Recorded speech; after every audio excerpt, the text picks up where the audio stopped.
Do you think black people today use slavery as a scapegoat instead of taking responsibility for their lack of um, Ambition. ambition and work towards what they want in life?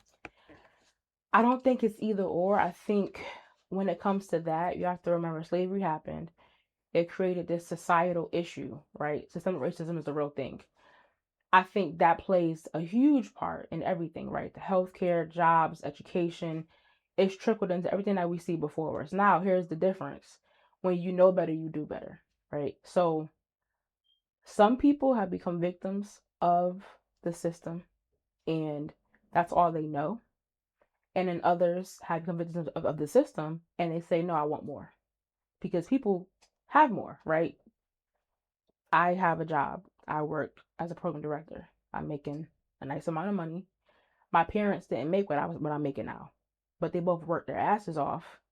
They both maintain two different households. They both maintain children. They maintain bills. I saw what they were doing, and I said I have to do better than that. And they told me be better than what I am. So at some point, the information is presented to you. Mm. It's out there. We have the phones. We have the internet. If somebody wants better, they're going to do better, and they can find out how to do better. So I think that answer is not black and white.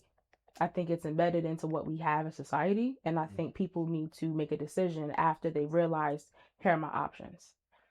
Some people are just lazy. No matter what color they are, they're just lazy. So you don't believe that circumstances make you who you are?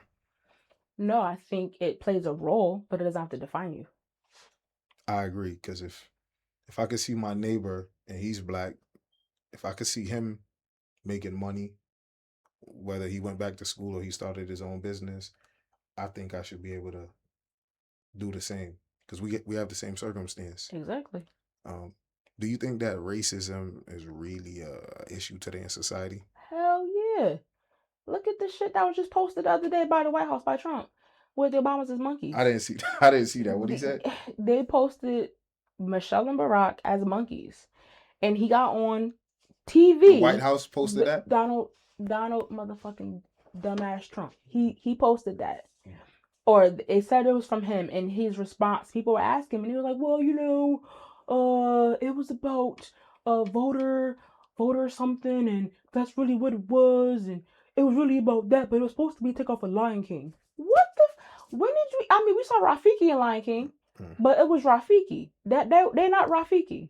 mm. You lying son of a bitch. Like that's not what that was. So yes, racism is rampant. And people are now taking off them hoods and they're walking around saying, "I don't like black people or people of color." It's happening. It's happening every day. What would you say to Mike Tyson? Because Mike Tyson said Trump's not racist. When they try to stick them rape charges on me, Trump came to my aid and he advocated for me. What would you say to Yeah, that? because he's part of the Epstein file. I think he's been hitting the head too much, and he probably should go get some help. Mike Tyson, That's what I think. People can be ignorant to what they want to be ignorant to, but he's absolutely mistaken. You have money, you're Mike Tyson, and you needed help. So, old massa, he helped you. So now you feel like, you got to stick by Massa's side. That's your business, not mine. He's racist. what would you say about all of the black people that voted for Trump? They are probably feeling extra stupid right now because they're stupid to doing it in the first place. And I have family members who voted for him. And I was just like, okay, well, sucks to be you. I'm not even gonna lie to you. I was one of them, and I do feel extra stupid because he's not doing none of the things that he did in his first term that convinced me to vote for him this term. I feel like the first term he did a lot. He did a decent amount for black people, but then this term I feel like he's all about Israel. The mask came off this time. Yeah, like I don't know what's going on. Uh, what do you think about Israel and America's relationship?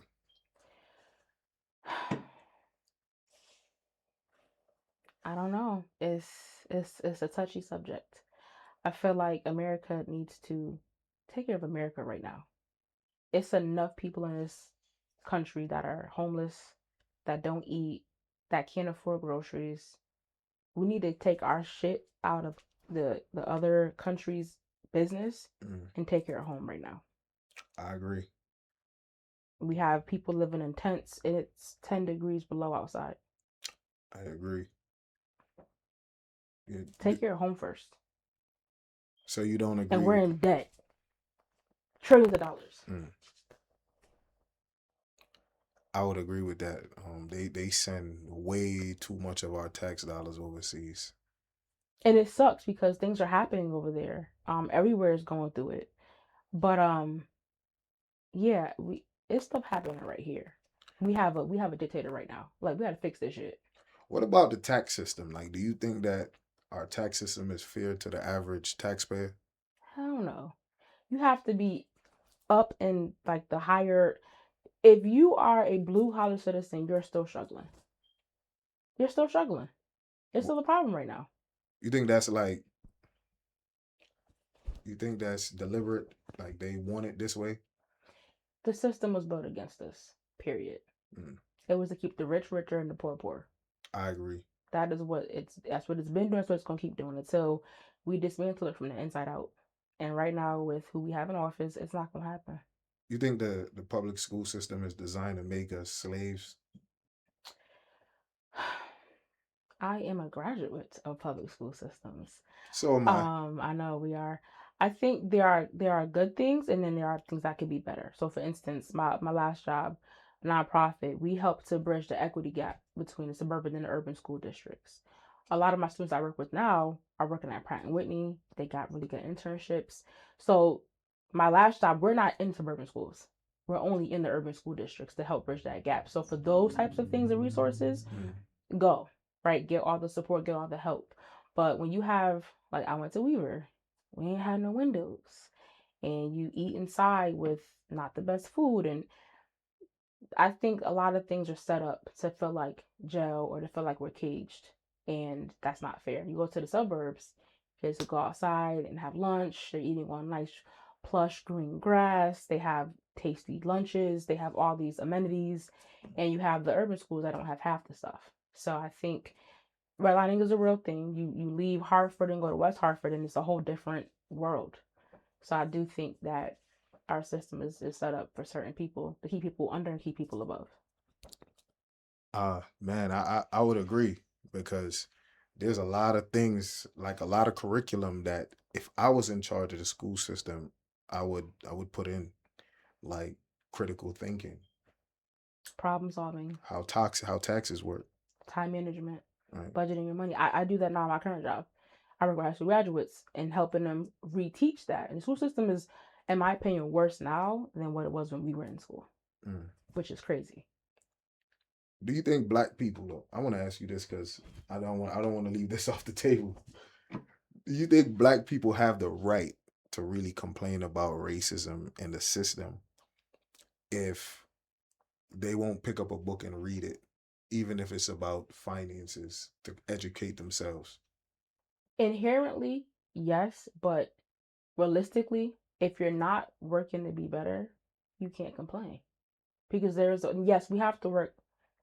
Sometimes it's hard to still be 3 steps back, but that's better than being 20 steps back. Mm. So if you're not going to better yourself with what we have at our fingertips, right? Again, cell phones, internet, all this stuff, then you complaining about what? You're not doing anything to change it. No one's gonna come down on a cape and say, here you go, here's a silver platter. You have to work for it. So if you're not gonna do the work, then be quiet. You think that government assistance is hurting black people? I think the overuse of it is hurting everybody because if you look at it, the numbers, white people are getting more assistance than we are. They're the ones that are really on all the support services over black people are. So I think it's an overuse. I think it should be a year and a half, two tops, right? That first year, you're getting yourself on good footing, you're getting stable. Now we're building in how to write a resume, how to interview for a job, getting you close to interview for that job. Mm. Now we're putting in how to budget your money. Because what happens is people be on the state, and the minute they get over that threshold, $1, they snatching everything. Yeah, But because they weren't teaching you how to take care of what you already had to manage, you revert back to stay under the thumb because that's all you know. yeah, have it. So if they just, and there are programs that are out there, but they're not really well advertised. Right. So I think government assistance is good when it's not misused or overused. I would agree. I think the most dangerous part of it is the habit it develops. You know, it takes 30 days to build a habit. And imagine somebody for a whole year not getting up and going to work. Why would you start going? You didn't have to. You You get food have to stamps. The more kids you have, the more money you get. The more food stamps you get. You can buy them crab bags, them crab legs. the you can surfs sell and some. turfs. You can sell some of the food stamps for some money. I mean, it creates its own system in itself, Yes. but it keeps people. Like I have a family member that has been on the state forever, and I'm just like, you want what more? Like, what you bring home? I brought that home when I was 18. Yeah. I asked the same. I had to break it down to somebody one time. I said, look, they pay you 20, it was 18 and some change, $18,000 and some change to stay home. I said, that's all, that's not even $20,000 a year. You haven't even left Albany Avenue if you're making that. Yeah, you can't. How can you? You can't. So I mean, well, car and afterpay maybe, but even that you have to budget. So I think like I said, when people need help, they should get the help. Mm, But you teach a person to fish, they eat for a lifetime. You right. just give them the fish, they eat in that one time. So give the resource so people can feel confident and secure that they can be stable on their own.